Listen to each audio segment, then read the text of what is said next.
rib rib हुना नुहुना এই যে মলয়া रिब रिब हुना नुहुना हुजूर রোজু উমাল কথা কার ব্যথা কার ভরসা বাকি দি যায় পরানে পরানে সিনাকি বিরিনা বাকি দি যায় পরানে পরানে সিনাকি বিরিনা এই যে মলয়া রিব রিব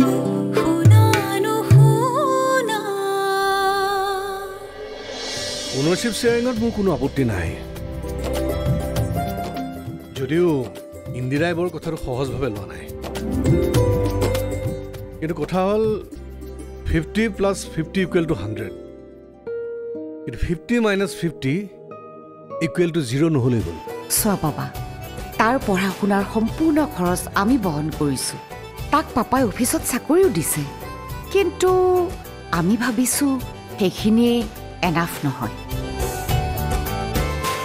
এইবাৰ তুমি যাওঁতে জোৱাইৰ মাকে বহুত বেয়া ব্যৱহাৰ কৰিছিল নহয় সেইকাৰণেহে নাই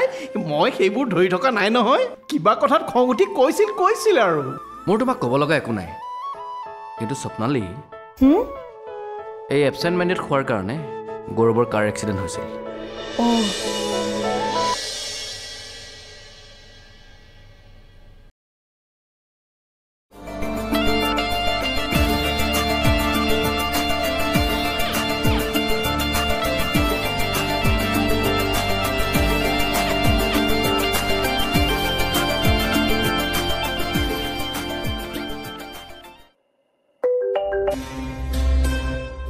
हेलो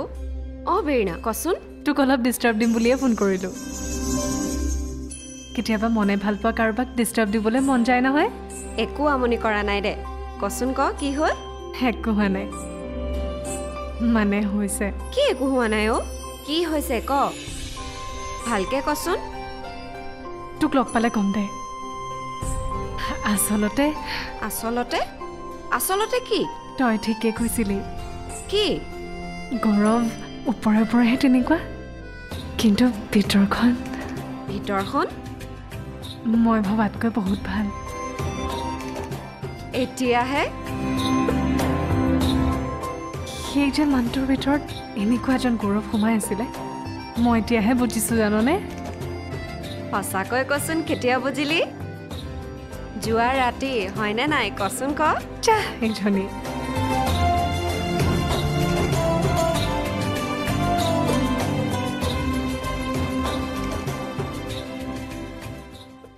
অভি তুমি ইমান আপত্তি কিয় কৰিছা মই বুজা নাই বাগানখন ইমান দূৰত চোৱাচিতা কৰিবলৈ অসুবিধা সেইটো এটা কথা ইমান দূৰৰ বাগান সি বেচেৰা অনিমেছে অকলে কেনেকৈ চম্ভালিব দৰকাৰ হ'লে 50% বাবাৰ নামতো লিখি দিয়া দুয়ো একেলগে চোৱাচিতা কৰিব পাৰিব চোৱা অভি এতিয়া তোমাৰ বয়স আছে সেইকাৰণে দৌৰাদৌৰি কৰি থাকিব পাৰিছা বয়স জানো সদায় একে থাকে দেউতাই 75 ইয়াৰ্ছলৈকে বাগান চলাইছিল তেখেতে তোমাৰ দৰে গুৱাহাটীৰ পৰা অহা যোৱা কৰি বাগান চলোৱা নাছিল তেখেতে তাত থাকি বাগানখন চলাইছিল হ'ব দিয়া মই মন কৰিছো অভি ৰুক্মিণী গড়ৰ পৰা অহাৰ পিছত তুমি যেন মানুহজন কিবা ৰিজাৰ্ভ হৈ যোৱা কথাটো ঠিক মই বুজি নাপাওঁ আৰে ইন্দ্ৰিয়া বুজিবলৈ কিটো আছে তুমিতো ভালকে জানা ৰুক্মিণী গড় চক্ৰৱৰ্তী পৰিয়ালৰ মানস পুত্ৰ বহুত পুৰণি আবেগ জড়িত হৈ আছে প্ৰত্যেক আবেগতকৈও অন্য কিবা আবেগ জড়িত হৈ থকা নাইতো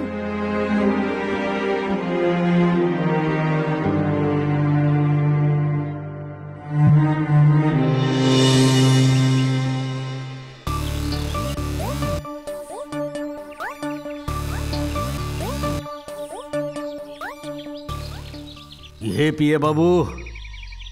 আজিকালি পাৰ্টি কামলৈ নোযোৱা হলা যে এই বুৰ্বক কলৈ নোযোৱাৰ কথা কৈছা তই জান নেকি কিবা ভূত ভাৰতৰ খবৰ মূৰ্খ এটা এতিয়া চব কাম মই অনলাইনতে কৰোঁ বুজিছ নহয় হয় নেকি জনাই নাছিলোঁ নহয় মই আকৌ শুনিছিলোঁ পাৰ্টিৰ অফিচত কিবা বকবকাই থাকোঁতে কোনোবাই টঙনিয়ালে বুলিহে ঐ মূৰ্খ এইবোৰ উৰা বাতৰি বুজিছ বাইদেউ আৰু মোৰ মানে আমাৰ অপজিশ্যনৰ মানুহে ওলোৱা কথা এইবোৰ আমিও দিছোঁ নহয় উত্তৰ একদম ছ'চিয়েল মিডিয়াত ফালি দিছোঁ আমিও ছ'চিয়েল মিডিয়াত এইটো আকৌ কি বস্তু এই ঐ তই একোৱেই নাজান নহয় পঢ়া মুস্কিল দে তোক লৈ এনেকৈ যে তই এইহেন ঘৰ এখনত আছ এইটো আৰু ভগৱন্তহে জানে ভগৱন্ত আমাৰ বুলি ভগৱানে জানিলেও হ'ব ঐ বেছি লেকচাৰ মাৰিব নালাগে যা যা চাহ কাপ লৈ আহ মই গুগল মিটত মিটিং এখনত জইন কৰিব লাগে বাপৰে বাপ মোবাইলতে মিটিং অনলাইন বুজিছ অনলাইন মূৰ্খ যা যা এতিয়া চাহ আনগৈ হেৰি চাহ কাপো অনলাইনতে পঠিয়াই দিওঁ হয় হয় তাকেইতো সকলো অপশ্যন মই খুলি ৰাখিব লাগিব আৰু প্ৰয়োজন হ'লে ৰুক্মিণীগড় বাগানৰ মালিকী স্বত্বৰ কথাটো মই ভালকৈ ভাবি চাব লাগিব ছাৰ উইদাউট নমিনি আমি কোনো ধৰণৰ ফিনান্সিয়েল পেপাৰ প্ৰচিডেই কৰিব নোৱাৰিম অপশ্যনটো থাকিবই মাত্ৰ সলনি হ'ব মানে হ'ব পাৰে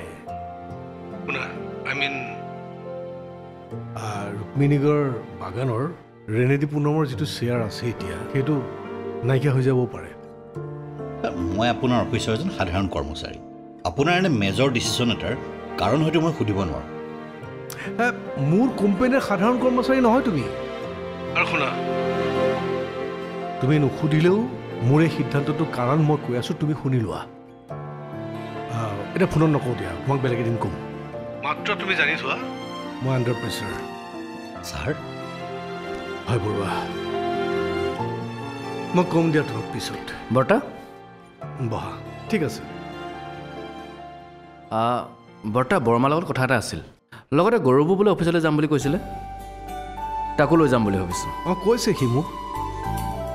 তুমি ৰঘুক লাগে যদি লগতে লৈ যাবা নাই নালাগে বৰ্তা মই ড্ৰাইভ কৰিব পাৰিম বীণা যাবনে লগত যোৱা হ'লে ভাল আছিল যাব বৰ্তা তাই হেনো পাছপৰ্ট অফিচত কিবা কাম এটা আছে অহ তুমি ভাল মনত পেলালা হে তুমি গৌৰৱক কৈ দিবাচোন তাৰ পাছপৰ্টখনো অ'কে আছে নে এবাৰ চাই দিব হ'ব বৰ্তা অঁ আৰু এটা কথা ককা কাইলৈ এবাৰ মোৰ ঘৰলৈ যোৱা হ'লে ভাল আছিল মানে মাত্ৰ এটা ৰাতিৰ কাৰণে ঠিকে আছে এইটো কি ডাঙৰ কথা যাব দিয়া আচলতে বৰ্তা কাইলৈ মোৰ দেউতাৰ মৃত্যুৰ তিথি আছে অঁ স্বপ্নালী বাবাৰ এনেকুৱা এটা অৱস্থাত সি পাৰ্টিৰ কামত বৰকৈ মনোযোগ দিব নোৱাৰিব অন্ততঃ কেইমাহমানলৈ সন্মুখত মোৰ ইলেকশ্যন গতিকে সদ্যহতে তুমি কেইদিনমান মোৰ লগত থাকি মোৰ পলিটিকেল এফেয়াৰ্ছখিনি মেনেজ কৰিব লাগিব অ'কে অ'কে মেম আপুনি যেনেকৈ কয় প্ৰিয়াই মোৰ ইলেক্ট্ৰনিক মানে মিডিয়া পাৰ্টটো চোৱা চিতা কৰিছে তুমি মোৰ ছ'চিয়েল মিডিয়াৰ পাৰ্টটো চাবা মানে টুইটাৰ ফেচবুক ইনষ্টাগ্ৰাম এইবোৰ তুমি ভালদৰে চাবা বিশেষকৈ টুইটাৰ আৰু ইনষ্টাগ্ৰামত যাতে মই এক্টিভ হৈ থাকোঁ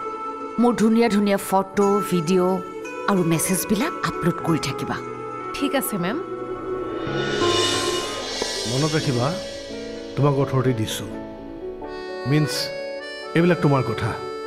চ' তুমি বুজি পাইছা তোমাৰ ৰেছপনচিবিলিটিৰ কথা হ'ব বৰ্তা মই যিমান পাৰোঁ চেষ্টা কৰিম কোনো ধৰণৰ কেজুৱেল এপ্ৰ'চ মই সহ্য নকৰোঁ ডক্টৰে কৈছে গাটো বৰ দুৰ্বল 7 দিনমান ঔষধ খালে সবল হ'ব এই ঔষধটো খাব খুৱাবলৈ কোনোবা এজনী লাগিব নহয় কোন আছে বলেনৰ সৰু ছোৱালীজনী আছে পৰাণে পৰাণে চিনাকি বিৰিণা পৰাণে পৰাণে চিনাকি বিৰিণা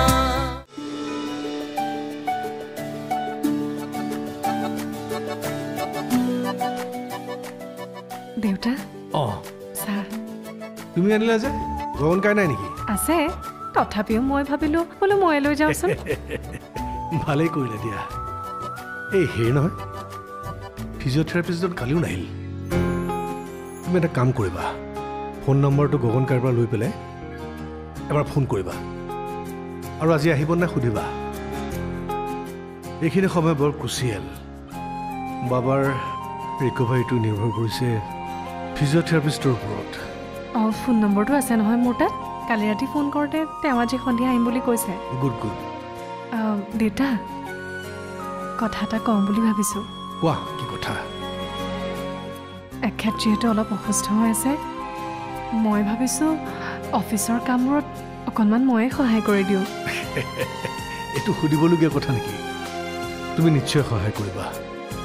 আৰু বাবা অফিচলৈ গ'ল বুলি তুমি কি সেইবিলাকৰ দায়িত্ব ল'ব নোৱাৰিবা নেকি ঠিক আছে দেউতা আৰু এটা কথা সুধোঁ যদি আপুনি আৰু মায়ে অনুমতি দিয়ে তেন্তে কিছুদিনৰ কাৰণে মই NGOৰ কামটো কৰি থাকিম বুলি ভাবিছোঁ মানে তালৈ নগ'লেও হ'ব বেছিভাগ কাম মই ঘৰৰ পৰাই কৰিব পাৰিম এজ ইউ উইচ বীণা তুমি যিটো ভাল দেখা সেইটোকে কৰা ঠিক আছে দেউতা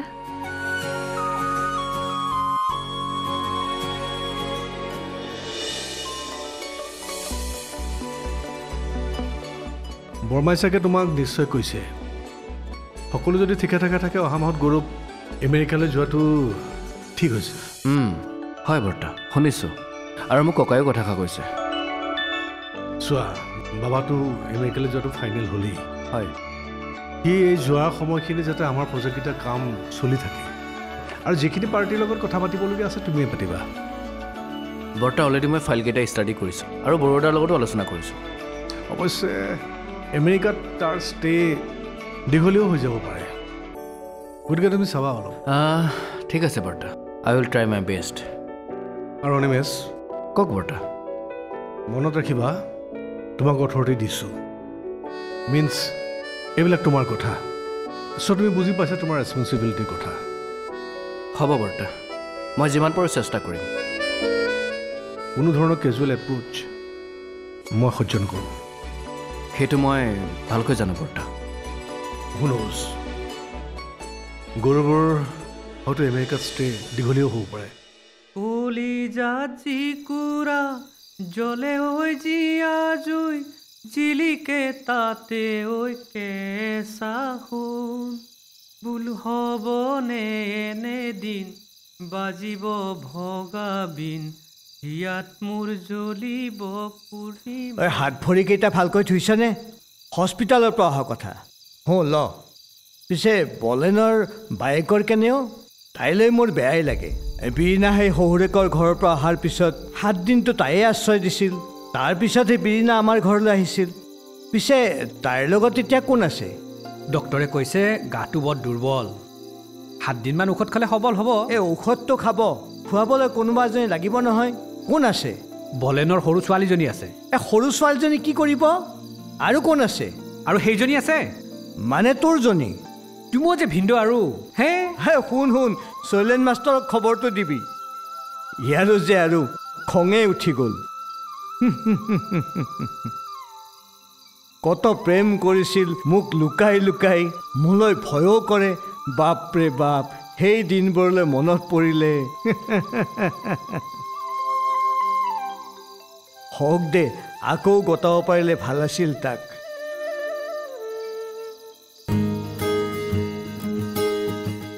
তুমি আৰু ক'ব লাগিছেনে অভিভাৱকা এই দুখন ভৰিৰে চাবা ই এই চক্ৰৱৰ্তী এণ্ড চন্স কোম্পানী কিমান ওপৰলৈ উঠাই লৈ যাব বাবাৰ এই সাহস অভিনৱ চক্ৰৱৰ্তীৰ সাহস এই সকলোবিলাকৰ মূলতেই হ'লা তুমি গগন কাই মানে গগন চমুৱা মোক কিন্তু সাহস দি থিয় হ'বলৈ শিকোৱা মানুহজন ককাই দিওঁ ৰুদ্ৰ ককাই দিওঁ ৰুদ্ৰ নাৰায়ণ চক্ৰৱৰ্তী মোৰ কাৰণে ভগৱান আছিল আৰু সেইকাৰণে তুমিও মোৰ কাৰণে ভগৱান অভিভূপা লগতে মোৰ পোনাৰ কাৰণেও তুমি ভগৱান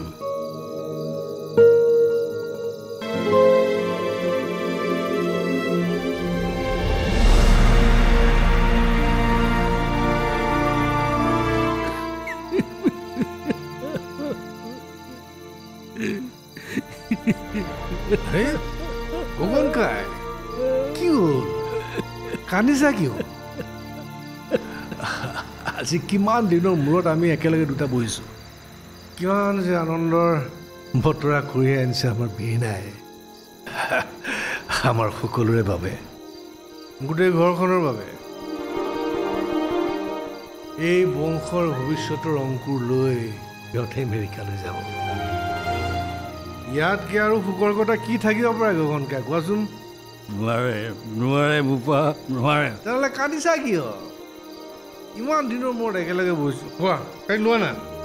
এইটো শেষ কৰা গোটেইটো শেষ কৰিব লাগিব তোমাৰ কাৰণে আজি ড্ৰাগছৰ বেপাৰৰ দৰে কি জঘন্য কামত ভাল দিছিল তোমাৰ গুদামত কি লুকুৱাই ৰাখিছিল তোমাৰ টকা আৰু সম্পত্তিৰ ওপৰত তাৰ দৃষ্টি পৰিছিল পৰাণে পৰাণে চিনাকি বিৰিণা পৰাণে পৰাণে চিনাকি বিৰিণা হয়তো সেয়া আনন্দৰ চকুলো বোপা কিন্তু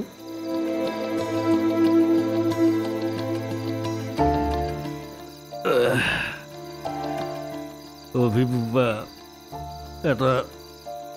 পাপবোধে মোক দংশন কৰি থাকিব বোপা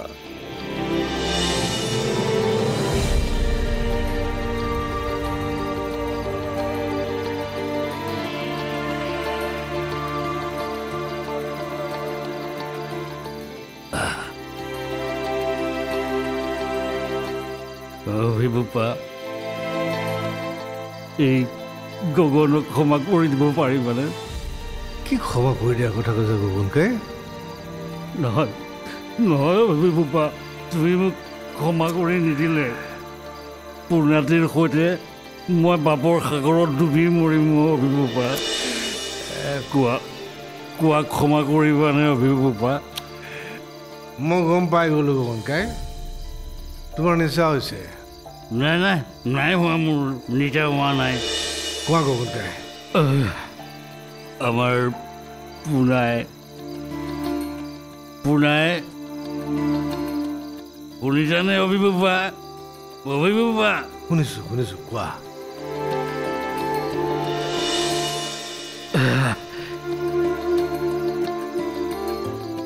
তাৰ মগজুত পোক সোমাইছিলোঁ অভিবোপা পোক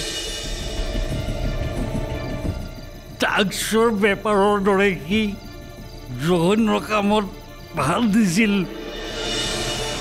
তোমাৰ গুদামত কি লুকুৱাই ৰাখিছিল তোমাৰ টকা আৰু সম্পত্তিৰ ওপৰত তাৰ দৃষ্টি পৰিছিল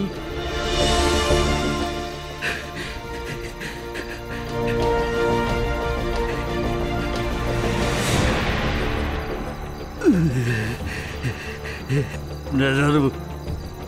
কেতিয়া কেনেকৈ তাৰ মনতে হঠকাৰী চিন্তাবোৰ সোমাল মই সকলো জানো গগনকাই তুমি জানা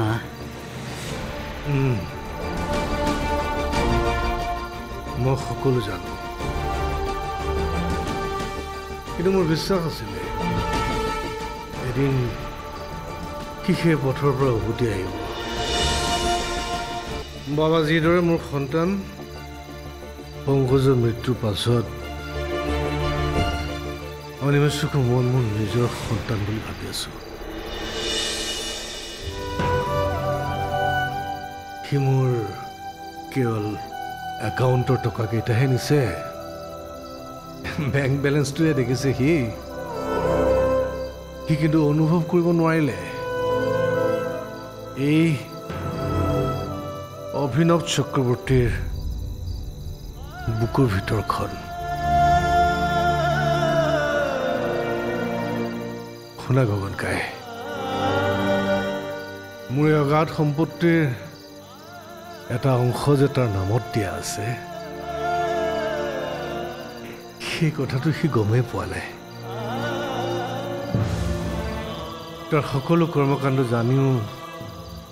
মই মনে মনে আছো কাৰণ মোৰ ভয় হৈছিল মই যদি কিবা এটা কৰোঁ অনিমেষ মোৰ পৰা আঁতৰি যাব অনিমেষে যদি আঁতৰি যায় তুমি যদি আঁতৰি যোৱা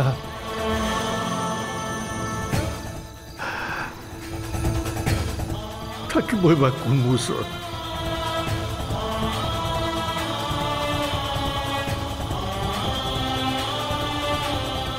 আৰু আমাৰ বাবা তাক লৈতো ভৱিষ্যতৰ কোনো কথাই চিন্তা কৰিব পৰা নাছিলোঁ সিদিনালৈকে